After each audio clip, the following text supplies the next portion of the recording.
Assalamualaikum warahmatullahi wabarakatuh. Bismillah, alhamdulillah, wassalatu wassalamu ala rasulillah wa ala alihi wa ashabihi wa man tabi'alah.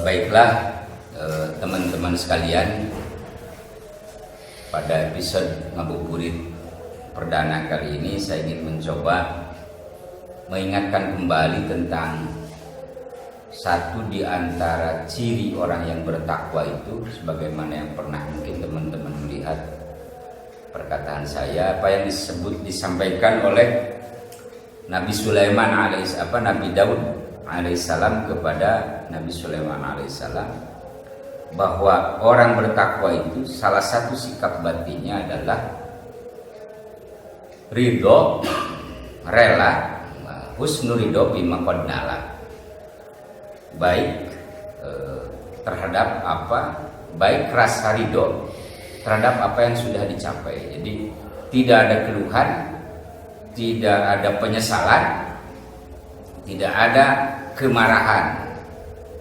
sehingga berakibat pada sikap lainnya selalu bersyukur terhadap apa yang kita terima.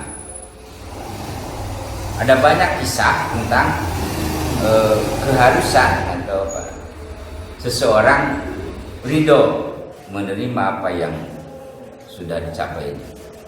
Karena apa? Bagi orang yang tidak ridho, maka akan timbul sukhtu atau membenci atau marah terhadap takdir Allah atau qada Allah. Nah, orang tersebut berarti dipertanyakan keimanan terhadap takdir dari Allah, baik khair, baik atau jelek, wasyar. Padahal sejatinya tidak ada takdir yang jelek. Jelek menurut kita, tapi pada bagian lain ada kebaikan bagi yang lain. Di sini disebutkan ada sebuah hikayah, kisah suatu saat Syakik al-Balkhi membeli semangka. Ishtara Syakik al-Balkhi batikhatan limratihi. Syakik al-Balkhi membeli semangka buat istrinya. Setelah dibawa ke rumah, istrinya membuka semangka tersebut, ternyata semangka itu ghairu thayyibatin, semangka tidak manis, buruk katanya. Cek Sunda buruk cek Sunda, busuk. Rasanya juga tidak manis, pokoknya dapat mangka marah. Istrinya sakit, beli semangka yang gini karena nggak memilih. Cek Sunda menurus tunjungan. Ngamuk istrinya. Maka menyikapi kemarahan istrinya, Syakik berkata, faqala Syakik berkata, alaman taghdabina, kepada siapa kamu marah? Ngamuk kasaha, marah kepada siapa kamu sehingga begitu marahnya? Apakah alal ba'i, apakah kamu memarahi si pembeli, apa si penjual, atau kepada pembeli, atau kepada penanam, atau kepada yang lainnya? Kalau kamu memarahi penjual sudah sangat pasti menyediakan yang terbaik supaya naon laku. Jadi semangka pasti dipilih nu baik, nu akhir dipisah.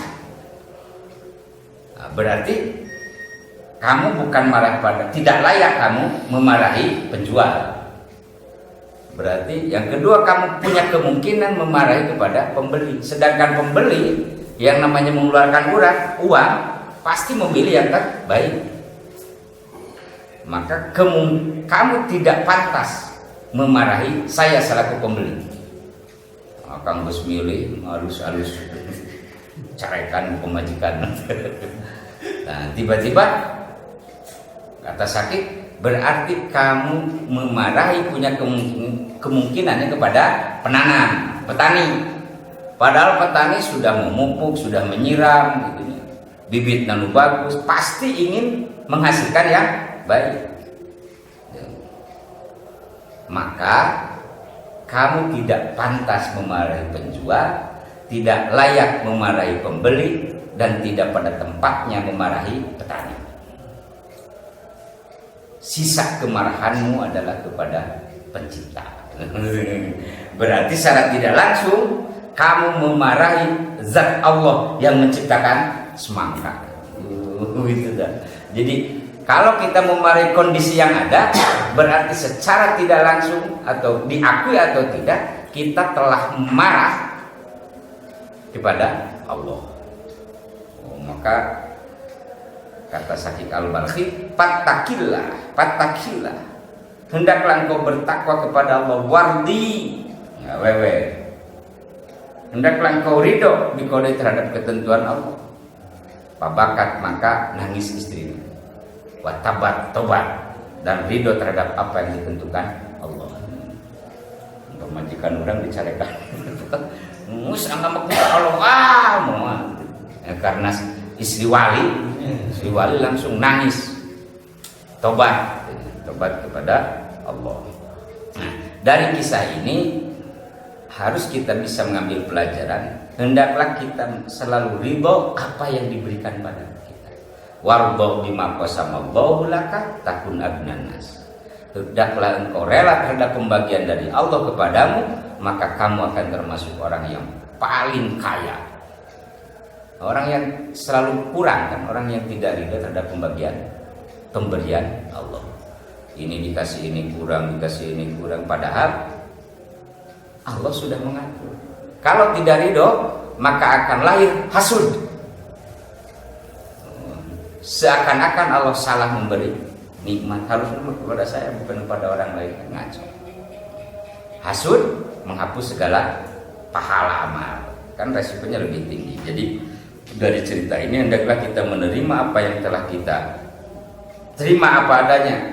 Kita bersyukur sekecil apapun. Kita punya baju satu, bersyukur, dulu lahir telanjang. Itu kita bisa makan, bersyukur, orang lain kelaparan. Kita tidak makan tapi bisa berjalan, bersyukur, orang lain sampai tidak bisa bangun sama sekali buat kelaparan. Kan yang penting begitu. Jadi nikmati apa yang ada, maka secara otomatis kita akan bisa mensyukuri nikmat Allah. Syukur bukan hanya karena ingin ditambah. Karena ingin ditambah bersyukur, sangat naif. Bersyukur bahwa kita diberi nikmat.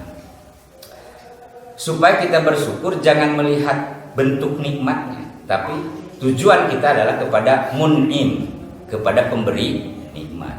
Jadi benar-benar setiap hari akan selalu bersyukur. Kalau sudah bersyukur tidak akan ada galau, tidak akan ada frustasi. Nah itu sementara ini kan pertemuan pertama lah, bahwa kita mesti mesti ridho terhadap apa yang telah kita terima, apapun, baik yang sifatnya duniawi, yang sifatnya materi, selalu diterima apa adanya, sehingga secara spontan kita akan mengatakan selalu alhamdulillah, alhamdulillah, apapun yang terjadi. Semoga ada manfaatnya. Wallahumma fiq lahu min thariq. Wassalamualaikum warahmatullahi wabarakatuh.